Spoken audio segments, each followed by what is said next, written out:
자, 오늘 본문에 보시면 이스라엘 백성들이 지금 요단강이라는 문제 앞에 서 있습니다. 하나님이 이스라엘 백성들을 바로의 손에서 구원해 주셨죠. 400년 동안 노예 생활에서 건져 주시고 이스라엘 백성들을 하나님의 자녀 삼아 주셨습니다.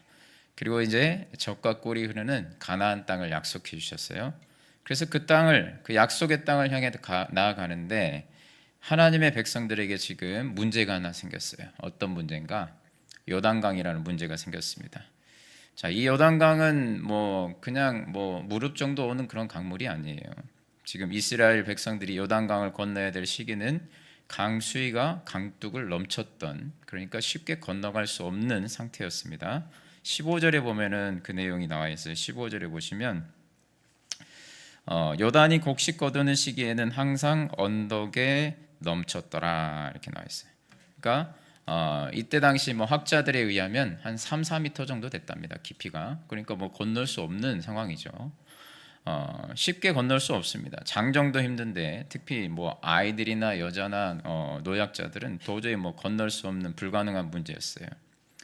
자, 여러분, 우리의 삶에도 오늘 이스라엘 백성들이 마주한 이 요단강처럼 넘기 힘든 요단강 같은 문제들이 우리 앞을 이렇게 떡하니 가로막을 때가 있다는 거예요.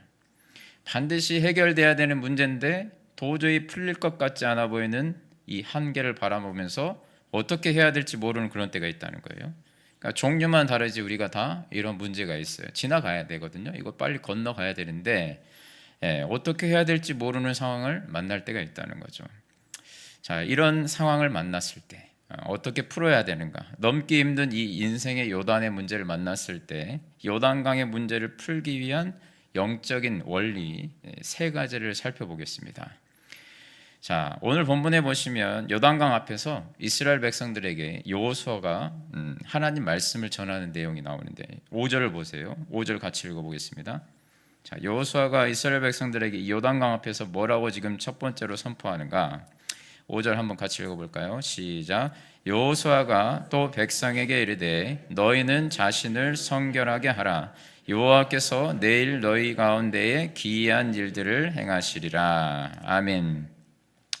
여호수아가 이스라엘 백성들에게 지금 하나님의 말씀을 대언하고 있어요. 전하고 있습니다. 자, 이 출렁거리는 정말 강둑이 넘쳐도록 출렁거리는 요단강 앞에서 지금 뭐라고 하는가? 그 앞에서 한숨을 쉬고 있는 이스라엘 백성들 앞에서 지금 뭐라고 하는가? 너희는 너희 자신을 뭐하게 하라고요? 성결하게 하라. 여호와께서 내일 너희 가운데 기이한 일을 행하시리라. 자, 이 5절 말씀을 보세요. 5절 말씀 보시면 지금 두 가지가 구분이 되고 있어요. 지금 하나님이 하셔야 되는 일이 있고 또 하나님의 자녀들인 우리 이스라엘 백성들이 해야 되는 일이 있어요. 자, 하나님이 하셔야 되는 일은 뭐예요? 기이한 일들을 행하시는 거. 맞습니까? 하나님은 기이한 일을 행하시죠. 그렇죠? 기이한 일은 누가 해요? 우리는 하는 게 아니에요. 그럼 우리는 뭐 해야 된다고 나와 있습니까? 성결하라. 기이한 일은 하나님이 하셔야 되는 일이고 우리가 해야 될 일이 있대요. 우리는 아무것도 안 하고 가만히 있으면 되는 게 아니라 우리도 해야 될 일이 있답니다. 그게 뭐냐? 가장 먼저 성결하게 하라는 거죠. 하나님이 기이한 일을 하시도록 우리가 힘을 보태드린 게 아니고 우리는 뭐 해야 된다고요? 그거는 하나님이 다 하실 거니까 우리는 뭘 해야 된다고요? 성결해야 된다. 여러분, 여기가 가장 중요합니다. 하나님이 기이한 일을 행하시는데 그 기적의 역사라 은혜를 맛보기 위해서 제일 먼저 해야 되는 게 여호수아가 뭐라고 하냐면 성결하라는 거죠. 성결하라. 여러분, 여기가 제일 중요합니다. 왜냐? 여기가 해결되지 않으면 요단강은 못 건너갑니다. 여기가 해결되지 않으면 요단강은 못 건너가요. 하나님은 죄와 함께 하실 수가 없습니다. 기이한 일은 누구에게 일어나느냐? 성결한 자들에게 일어난다는 거예요. 자, 너희는 자신을 성결하게 하라. 사실은 이스라엘 백성들 입장에서는 굉장히 동문서답 같은 이야기예요. 그렇죠? 아니, 지금 요단강을 어떻게 건너야 될 것인가, 그것을 지금 고민하고 어떻게 물이 좀 줄어들 때를 기다려야 되나, 그때까지 기다려야 되나, 아니면 뗏목을 만들어서 건너가야 되나, 이런 고민을 하고 있는 상황 가운데 너희는 성결하라, 이 말은 굉장히 어울리지 않는 말씀이에요. 이 요단강이라는 현실, 그렇죠? 현실은 어떤 문제예요? 주어진 문제, 외적인 문제예요. 그렇죠? 외적인 문제를 해결해야 되거든요. 이 외적인 문제, 환경이라는 문제를 변수를 해결을 해야 돼요. 이것을 어떻게 건널 수 있는지 준비하고 전략을 세워야 된단 말이에요. 그런데 하나님은 그 외적인 것에 대한 말씀은 하나도 없고 뭘 말씀하셔요? 내면에 대한 이야기를 하십니다. 너희들 속 사람을 깨끗하게 해라. 여러분, 우리도 여러 가지 현실의 문제들이 여러분들이 각자 있을 거예요. 요단강 같은 지금 이거 건너야 되는데 너무 이게 커요. 도저히 이걸 건널 수 없을 것 같은 생각이 드는 거예요. 뭐 청년들 같은 경우에는 진로의 요단강, 또 뭐 취업의 요단강, 결혼의 요단강. 장년들은 뭐 배우자가 요단강일 수 있습니까? 자녀들이 요단강일 수 있습니까? 또 직장에서 언제 또 구조조정 당할지 모르는 그런 상황에 사업이 또 너무 안 돼. 경기 불황이어서 이 사업을 접어야 되는지 빚만 늘어가고 또 건강에 갑작스러운 문제가 생겼다든지 이런 문제들은 어때요? 요단강이에요. 이거 건너야 되는데 급박하지 않는 문제가 아니잖아요. 급박해요. 현실의 문제가 너무 급해. 그래서 우리도 이 자리에 그것들이 좀 해결됐으면 좋겠다는 마음으로 나왔는데 하나님이 뭐라고 하시냐면 그거 해결되는 방법이 아니라 성결하라는 거예요. 첫 번째 메시지, 성결하라. 너희들이 진짜 여단이 갈라지는 기이한 일들을 보고 싶니? 성결하라는 거예요. 요단이라는 외적인 문제만 보지 말고 자, 너희들의 내면의 문제부터 살펴보라는 거죠. 하나님의 관심은 여러분 뭐 환경이 변하고 막 상황이 변하는 거고 하나님의 관심이 없으세요. 왜요? 그건 다 하나님의 손 아래에 있거든요. 맞습니까? 요단강은 누구 손 아래에 있습니까? 하나님의 손 아래에 있죠. 그렇죠? 하나님 손 아래에 있어요. 온 우주를 다스리시고 통치하시는 주일 말씀. 누가 주인이라고요? 주님이, 예수님이 주인이시라고요. 나의 지금 이 요단강 같은 상황은 누구 손 아래? 하나님의 손 아래에 있다는 거예요. 나한테 이 문제는 난제지만 하나님에게 이 문제는 no problem, 아무 문제가 아니에요. 그럼 하나님의 관심은 뭐예요? 나의 변화입니다. 하나님은 나의 변화에 관심이 있으세요. 이 문제 앞에서 나의 변화에 관심이 있으시다는 거예요. 지금 이스라엘 백성들의 고민은 요단강을 어떻게 건널 것인가가 고민이에요. 그런데 하나님은 절박하게 요구하시는 게 뭐냐면 성결하라예요. 하나님에게는 거룩이 중요하기 때문에 그렇습니다. 자, 우리 하나님께는 거룩이 제일 중요해요. 성결하게 하라, 이 말은 뭐 그냥 몸을 깨끗이 씻으라는 말이 아니고 이 말이 무슨 말이냐면 여러분 잘 기억하세요. 이 성결하라는 말은 너희들이 하나님의 기이한 일들을 받기 위해서 자격을 준비하라는 거예요. 그 하나님의 기이한, 그 하나님의 위대한 뜻이 이루어지길 원하니, 하나님의 위대한 뜻이 너희들 가운데 임하기를 원하니, 그러면 너희들이 자격이 돼야 되는데 그 자격은 바로 거룩이라는 겁니다. 성결이라는 거예요. 이스라엘 백성들에게 성결하라 이 명령한 것은 기이한 일은 거기서부터 시작된다고 지금 그 자격을 준비하라고 말씀하신 겁니다. 이제껏 살아왔던 광야의 습관, 하나님께 불순종의 죄악을 지었던 거, 입술로 원망불평의 죄를 지었던 거, 또 세속에 물든 세속적인 가치, 온갖 우상 숭배했던 그 묵은 때를 다 벗어버리라는 거예요. 그 과거를 청산하고 깨끗함으로 요단강을 건너야 된다는 겁니다. 자, 우리도 마찬가지인데 우리도 요단강이라는 강이 있어요. 지금 우리 인생 가운데 해결이 안 되고 있어요. 지금 계속 내 인생의 난제예요. 해결이 안 돼요. 계속 간절히 기도하는데 해결이 안 돼. 하나님 앞에 간절히 기도하고 있는데 몇 년째 기도하고 있는데 해결이 안 돼. 우리는 이 문제가 해결되기 위한 기적을 바라고 있지만 그래서 간절히 기도하는데 정작 우리가 뭐에는 관심이 없는 거예요? 거룩에는 관심이 없어요. 기적만 원하지 거룩하지 않아요. 근데 여러분 기적은, 이 기이한 일들은 거룩에서 시작됩니다. 하나님, 여러분 이 요단강을 어떻게 건널 것인가 묻고 있는 이스라엘 백성들에게 주신 이 음성 말씀, 너희는 성결하게 하라 라는 말씀이 나를 향한 하나님의 음성으로 들리시기를 주님의 이름으로 축원합니다. 요단의 문제 앞에서 첫 번째 해야 될 게 뭐냐면 회개입니다. 회개. 성결하라는 말은 회개하라는 뜻이거든요. 요한일서 1장 9절에 보면 이렇게 나와 있어요. 우리 한번 읽어볼까요? 같이 읽겠습니다. 시작. 만일 우리가 우리 죄를 자백하면 그는 미쁘시고 의로우사 우리의 죄를 사하시며 우리를 모든 불의에서 깨끗하게 하실 것이요. 아멘. 자, 우리가 회개하면, 죄를 회개하면 우리가 어떻게 된다고요? 깨끗하게 된답니다. 거룩하게 된답니다. 할렐루야. 예. 여러분, 우리는 외모는 굉장히 깨끗하게 하고 다니죠. 그렇죠? 오늘도 다 깨끗하게 하고 오신 것 같은데, 몸은 깨끗하게 씻습니다. 옷도 깨끗하게 날마다 빨아서 입죠. 근데 우리 영혼은 더럽게 방치할 때가 굉장히 많습니다. 왜요? 눈에 안 보이니까. 눈에 안 보이니까요. 그렇죠? 여러분, 근데 우리 죄는요, 몸을 깨끗하게 한다고 죄가 씻어지는 게 아닙니다.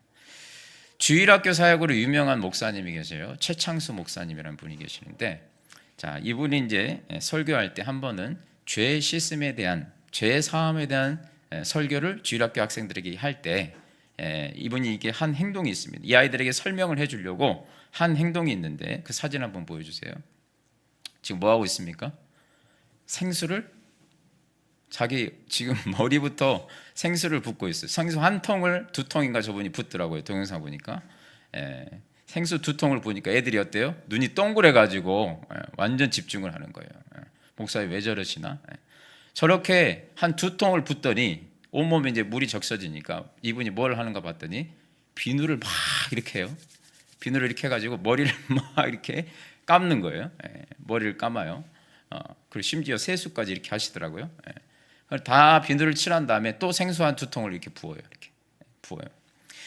자, 그런 다음에 아이들에게 설명을 한 거예요. 여러분, 몸이 더러워지면 어떻게 해야죠? 이렇게 물어봐요. 그러니까 애들이 대답을 하는 걸 보고 씻어야 돼요. 그러니까 비누를 묻혀서 씻어야 돼요. 더러워지면 비누를 묻혀가지고 비누를 칠해서 씻어야 된다는 거예요. 자, 몸이 더러워지면 이렇게 비누를 몸에다가 이렇게 묻혀가지고 씻으면 돼요.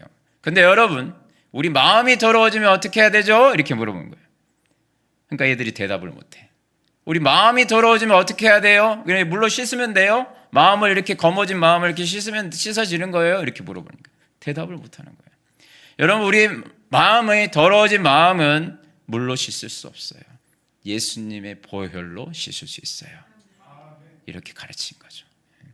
예수 그리스도의 보혈로만 씻어진다는 거예요. 우리 마음은. 그래서 예수님이 우리의 영적인 비누가 되셔요. 이렇게 가르치더라고요. 제가 은혜를 많이 받았습니다. 정말 그렇습니다. 우리 마음은요, 예수 그리스도의 보혈의 공로 의지하며 회개할 때 씻어짐을 믿으시기 바랍니다. 가만히 있는다고 씻어지는 게 아니고 하나님 앞에 예수 그리스도의 보혈의 공로 의지하여 하나님 회개하오니 용서하여 달라고 기도할 때 죄 씻음을 받는다는 거예요. 대표 기도할 때 제가 요청하는 게 있습니다. 회개입니다.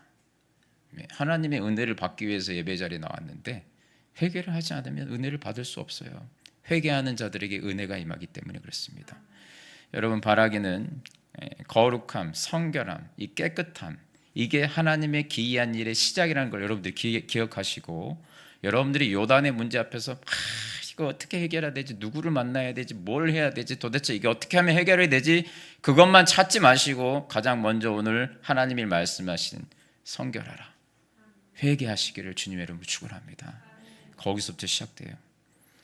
자, 첫 번째, 하나님의 기이한 일이 우리에게 임하려면 회개해야 돼요. 거룩의 자격이 갖춰져야 돼요. 그 다음에 두 번째 해야 될 일은 뭔가? 말씀을 붙들어야 됩니다. 자, 오늘 3절 4절 말씀 보시면 3절 4절 보시면 이렇게 나와 있어요. 3절 4절 백성에게 명령하여 이르되 너희는 레위 사람 제사장들이 너희 하나님 여호와의 언약궤 매는 것을 보거든 너희가 있는 그곳을 떠나 그 뒤를 따르라. 그러나 너희와 그 사이가 거리가 2000규빗쯤 되게 하고 그것에 가까이 하지는 말라. 그리하면 너희가 행할 길을 알리니 너희가 이전에 이 길을 지나보지 못하였음이니라 하니라. 이렇게 나와 있어요. 자, 핵심, 너희가 이전에 이 길을 가본 적이 없잖아. 그러니까 너희들이 이 길을 갈 수 있는 길을 알려주겠다는 거예요. 어떻게 가는지를 알려주겠다는 거예요. 하면서 뭘 따라가라고 그래요? 언약궤를 따라가라고 그래요. 언약궤를. 그 언약궤를 따라가는데 한 2000규빗은 한 900m 정도 됩니다. 그럼 왜 그만큼 떨어져서 가라고 했을까? 물론 언약궤가 성물이기도 했지만 중요한 이유는 하나님의 인도하심을 잘 보고 따라오라는 거예요. 말씀을 바라보라는 거예요. 다른 데 보지 말고. 어디요? 그 언약궤를 보고 가면 된다는 거예요. 그게 하나님이 이것을 이스라엘 백성들에게 상징적으로 지금 보여주시는 사건입니다. 앞으로 너희들은 뭘 보고? 하나님 말씀을 보고 따라가야 된다는 거예요. 하나님이 이전에는 광야에서는 뭘로 인도하셨죠? 기둥. 무슨 기둥? 구름 기둥, 불 기둥으로 인도하셨어요. 맞습니까? 근데 이제 앞으로 뭘로? 말씀으로. 언약궤에 뭐가 담겨 있어요? 십계명이. 십계명이 하나의 말씀이죠. 그렇죠? 그 말씀으로 인도하시겠다는 뜻이에요. 이전에 너희들이 가보지 못한 길을 가게 될 텐데 이제는 어디를 따라오라는 거예요? 그 언약궤가 가는 길을 따라오라는 거예요. 말씀. 잘 알지도 못하면서 자기 생각대로, 자기 경험대로, 자기 상식대로, 자기 가치관대로, 자기 지식으로 가지 말라는 거예요. 그거 붙들지 말고 어디 바라보라는 거예요? 언약궤, 말씀을 바라보라는 거예요. 내 말씀보다 내 지식이, 내 경험이, 내 그런 어떤 가치관이 먼저 앞서면 안 된다는 거예요. 뒤에 따라오라는 것은 말씀이 가시면 따라가라는 거예요. 네가 앞에 가지 말고 말씀이 앞에 가셔야 된다는 거예요. 말씀을 따라갈 때 요단이 열리는, 요단을 돌파하는 지혜와 힘을 하나님이 주신다는 겁니다. 말씀보다 앞서가면 어때요? 헛걸음이에요. 이번 월드컵 때 우리나라와 체코의 축구 경기를 보셨습니까? 우리나라가 몇 대 몇으로 이겼죠? 2대1로 이겼습니다. 2대1로. 저는 이제 월드컵을 저도 어렸을 때부터 꽤 이렇게 많이 봤는데 항상 거의 변함없이 우리나라가 월드컵에 나가면 항상 어때요? 편안하게 본 적이 없어요. 저는 한 번도 편안하게 본 적이 없습니다. 항상 우리의 심장을 쫄리게 만듭니다. 뭔가 시원시원하게 이긴 적이 없어요. 거의. 이번에도 보니까 어때요? 먼저 후반에 한 골을 먹었죠. 그렇죠? 체코가 먼저 넣었어요. 그렇죠? 후반 중반에 그것도 전반도 아니고 후반 중반에 그러면 이제 만회할 기회도 별로 없잖아요. 그건 진짜 한숨이 막 나오더라고요. 그래, 우리나라는 역시 여전히 이번에도 마음이 힘들더라고요. 그거 보면서. 근데 몇 분 뒤에 우리나라의 황인범 선수가 이강인 선수의 패스를 받아가지고 골키퍼가 수비수를 멋지게 탁 제끼고 어때요? 칩슛으로 어때요? 골을 넣습니다. 멋지게 넣었어요. 그렇죠? 재치 있게 한 골을 만회합니다.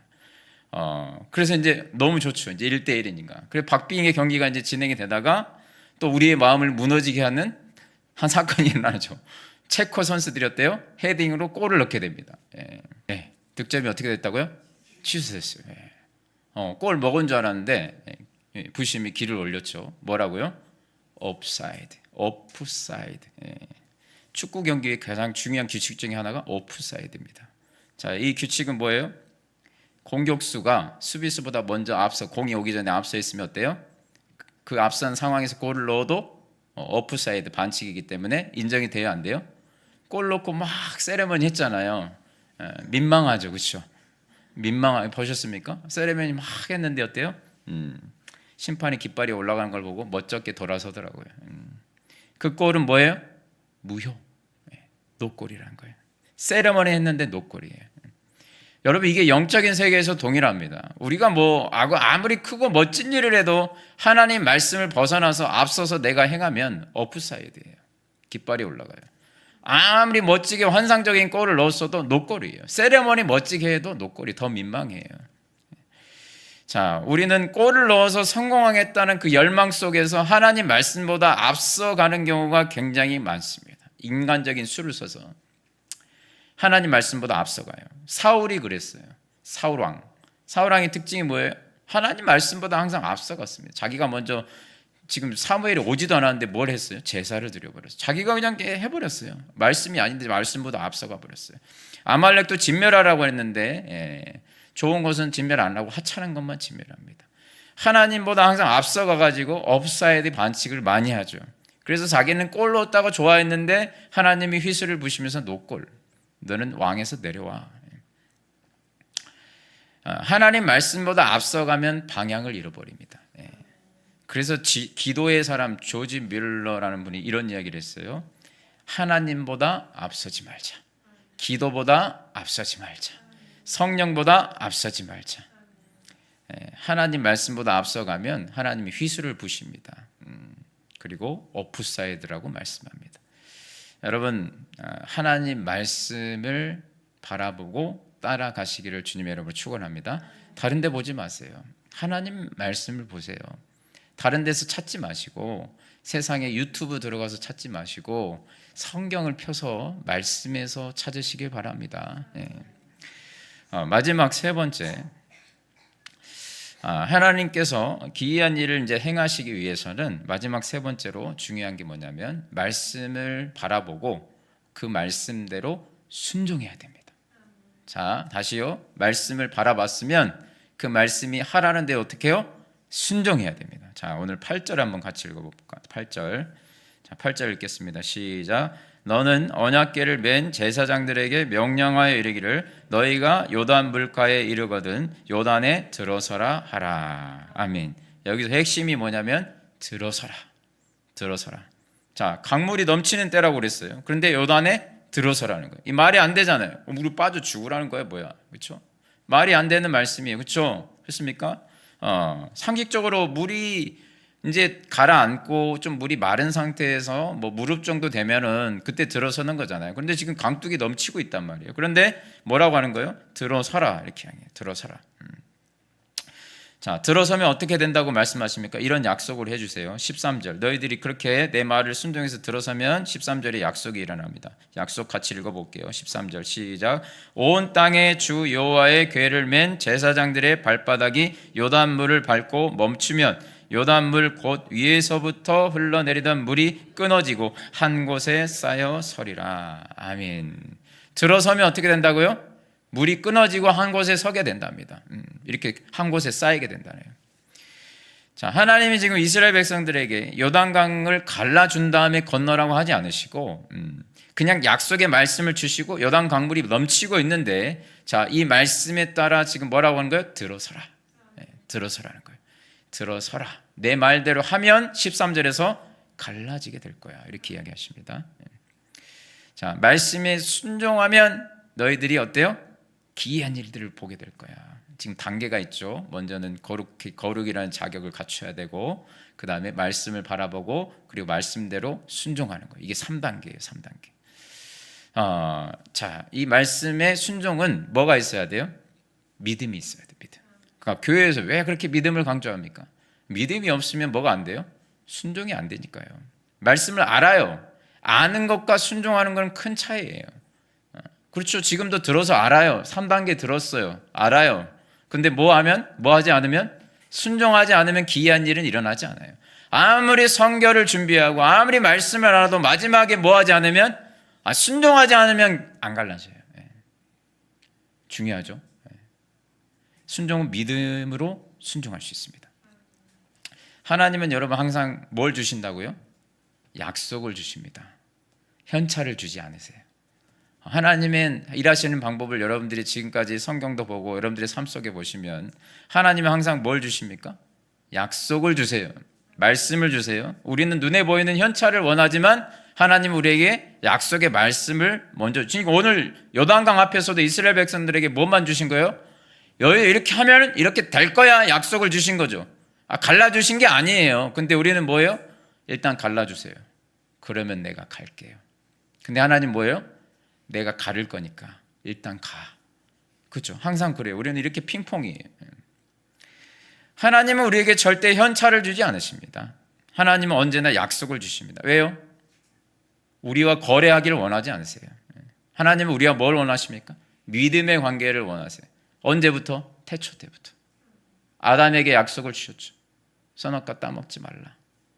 왜요? 믿음의 관계를 원하시기 때문에. 믿음의 관계. 너와 나는 믿음의 관계였으면 좋겠어. 믿음으로 순종하는 나가는 모습이 있어야 기이한 일이 일어난다는 거예요. 자, 오늘 본문에서 이스라엘 백성들이 어떻게 했는가? 중요한 거, 하나님이 주신 약속을 믿고 그대로 순종합니다. 자, 15절에 나와요. 15절 보시면 요단이 곡식 거두는 시기에는 항상 언덕에 넘치더라. 강이 넘쳐요. 그런데 궤를 맨 자들이 요단에 이르러서 강 앞에 서서 궤를 맨 제사장들의 발이 어떻게 물에 잠기죠. 자, 물이 출렁출렁하고 있어요. 근데 참 제사장들이 또 앞서서 요단강에 이제 먼저 들어가잖아요, 그렇죠? 정말 발걸음이 안 떨어졌을 것 같은데 앞에 네 사람이 요단강에 이제 발을 담굽니다. 순종하고 발을 담궈요. 그때 무슨 일이 벌어지는가? 16절. 자, 같이 읽겠습니다. 시작. 곧 위에서부터 흘러내리던 물이 그쳐서 사르단에 가까운 매우 멀리 있는 아담 성읍 변두리에 일어나 한 곳에 쌓이고 바다 여매로 향하여 흘러가는 물은 온전히 끊어지매 백성이 여리고 앞으로 바로 건널세. 아멘. 자, 믿음으로 순종하면서 들어가니까 요단강이 어떻게 됐어요? 갈라졌습니다. 자, 약속대로 이루어졌어요? 안 이루어졌어요? 이루어졌습니다, 여러분. 뭐가 있어야 돼요? 믿음이 있어야죠. 왜요? 믿음이 없으면 못 간다니까요. 거기 한 발자국도 안 떨어져요, 그렇죠? 나 저거 빠져 죽으면 어떡해? 안 떨어진다는 거예요. 근데 믿음이 있으면 어때요? 갈라집니다. 순종은 믿음과 같은 의미죠. 어떤 의미에서는 믿음을 여러 가지로 표현할 수 있는데 그 중에 하나가 순종입니다. 믿음이 없으면 순종이 안 돼요. 그러니까 믿는다는 것은 순종인데, 믿는다는 것은 하나님 말씀에 대한 순종이기도 하고 또 하나는 주어진 상황에 대한 순종입니다.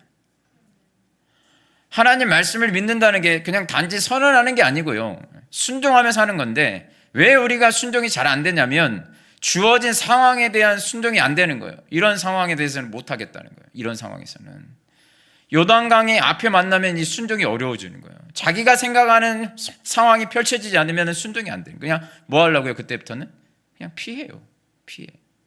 건너갈 생각을 안 하고 그냥 피해요. 그러니까 하나님을 믿는다고 하면서도 많은 그리스도인들이 자기의 기대와 다른 상황이 펼쳐지면 그냥 그 상황을 피하려고 합니다. 그 피한다는 게 뭐예요? 그 믿음이 없다는 뜻이거든요. 가라고 했으면 가야 되는데 그 상황이 그러니까 일단 피하는 거죠. 하나님 아시잖아요. 이거 저 빠져 죽으라는 소리예요 하면서 피하는 거죠. 여러분, 내 눈앞에 닥쳐 있는 이 상황은 하나님이 피하라고 주신 게 아니에요. 믿음으로 뚫고 나가라고 주신 것인 줄 믿으시기 바랍니다. 어떤 면에서는 기회예요. 내 믿음이 성장할 수 있는 기회, 하나님의 기이한 일들을 볼 수 있는 기회. 홍민기 목사님이라는 분이 있어요. 이런 분, 이렇게 생기셨어요. 범상치 않게 생기셨죠. 저분이 굉장히 젊었을 때 모습이에요. 자, 이분이 미국에 있다가 이제 우리나라에 와서 이제 강남교회에 부임을 하게 됩니다.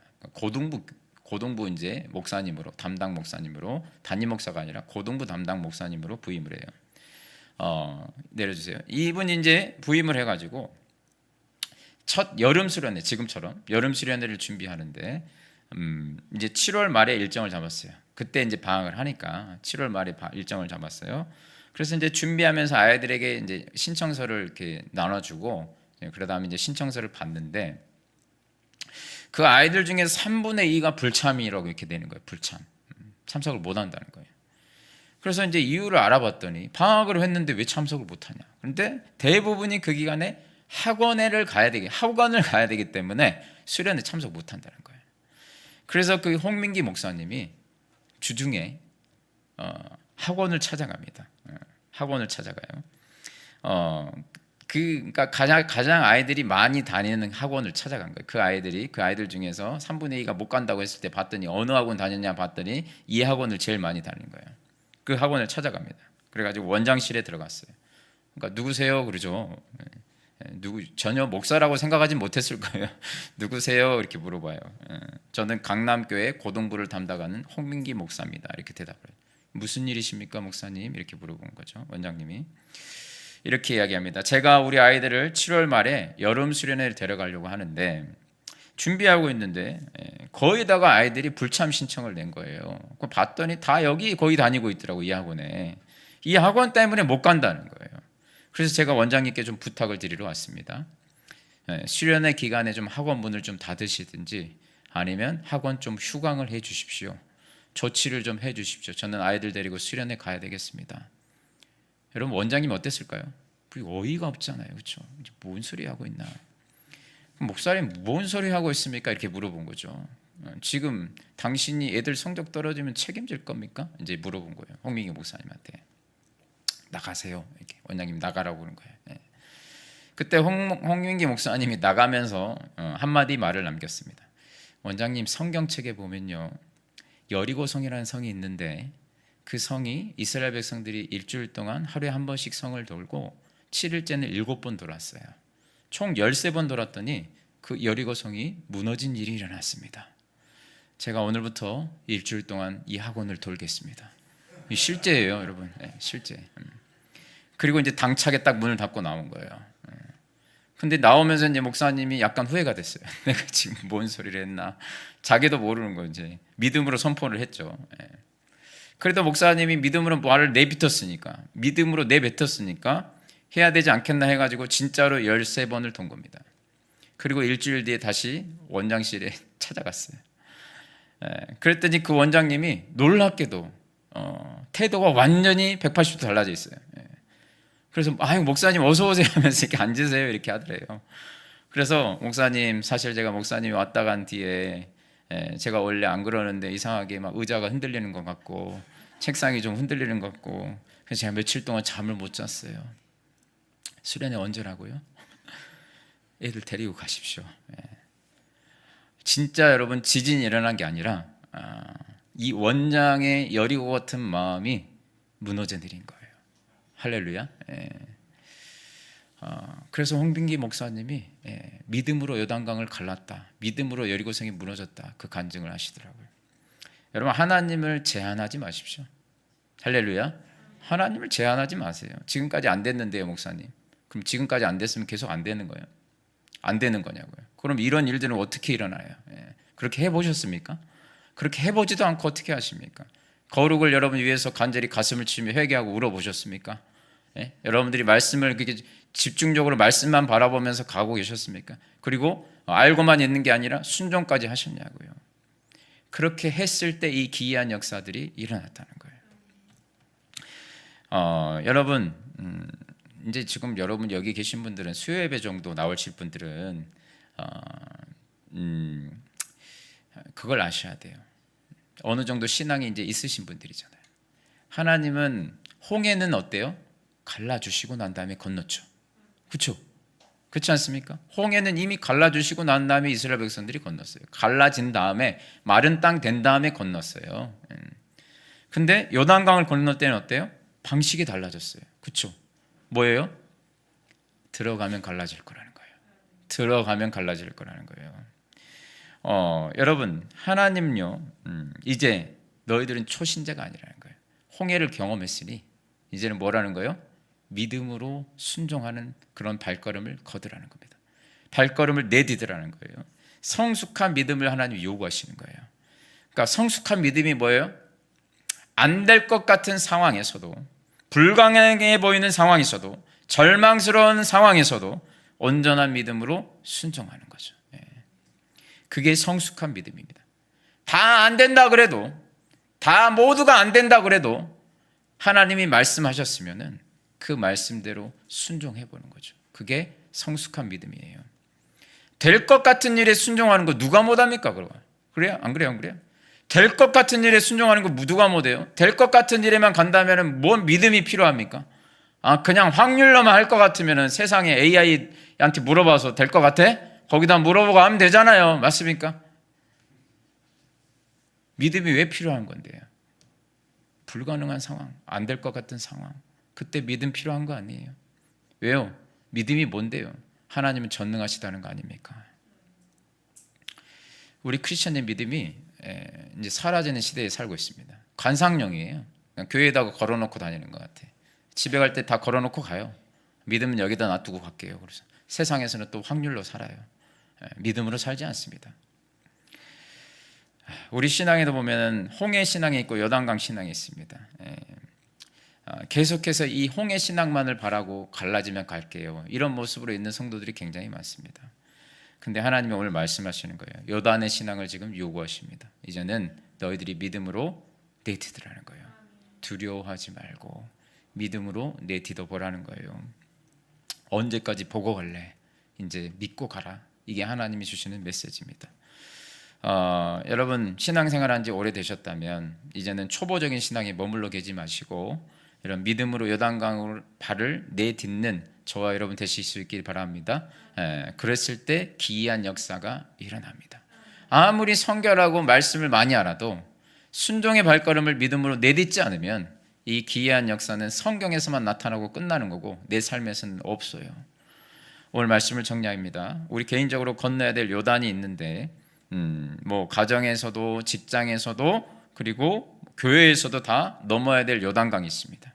저는 지금 개척하고 2년이 지나는 이 시점이 딱 지금 요단강 앞에 서 있는 것 같아요. 지금 하늘시아 교회 애굽에서 지금 출애굽해가지고 모세 홍해가 갈라졌고 지금 광야에서 구름기둥과 불기둥으로 하나님의 인도하심을 받아 이제 요단강 앞에까지 왔단 말이에요. 여기서 여러분 선택할 수 있는 것은 둘 중에 하나입니다. 출렁이는 요단강을 바라보면서 도저히 건널 수 없을 것 같은데 개척교회라는 현실에 절망하면서 주저앉아 있든지 아니면 믿음으로 요단강을 돌파하든지 둘 중에 하나예요. 저는 믿음으로 돌파할 것입니다. 요단강 앞에서 멈출 수가 없죠. 저는 여러분들과 반드시 요단강을 돌파할 겁니다. 제가 먼저 들어갈 테니 여러분 따라오시기를 주님의 이름으로 축원합니다. 여러분 장애물은 넘으라고 있는 거고 강은 건너라고 있는 거예요. 그 강을 건너면 하나님이 약속하신 가나안 땅이 있습니다. 요단강의 문제는 계속 나타날 겁니다. 뭐 4주년, 5주년, 10주년 때도 계속 나타날 거예요. 저는 이 말씀을 왜 오늘 준비했냐면 우리 교회가 하나님이 기뻐하시는 그 일들에 지금 순종하면서 나아가고 있는데 또 교육관 공사를 앞두고 있고요. 우리 첫 단기 선교를 지금 앞두고 있고 또 우리 중고등부 캠프도 있으며 우리 청장년 수련회도 있고요. 지금 우리가 건너야 될 강이 많아요. 자, 이 앞에서 우리가 가장 먼저 해야 될 것을 여러분들에게 말씀드릴 거예요. 먼저 성결해야 됩니다. 하나님의 놀라운 역사가 일어나기를 기대하십니까? 교육관을 통해서 우리 1000시간 기도를 통해서 또 중고등부 캠프를 통해서 청장년 수련을 통해서 하나님의 놀라운 기이한 일들이 일어나기를 기대하십니까? 먼저 성결해야 됩니다. 그리고 말씀을 바라봐야 되고 그 말씀대로 여러분 우리가 하나씩 순종하며 갈 때 하나님의 놀라운 기이한 일들이 교회뿐만이 아니라 여러분들의 가정에서도 직장에서도 학교에서도 사업장에서도 이루어지게 될 줄로 믿습니다. 내게 허락하신 시련을 통해 나의 믿음 더욱 강하게 자라나고 험한 산과 골짜기 지나는 동안 주께 더 가까이 나를 이끄시네. 내가 겪는 시험이 어렵고 힘겨워도 내 주님보다 크지 않네. 내 앞에 바다가 갈라지지 않으면 주가 나로 바다 위 걷게 하리.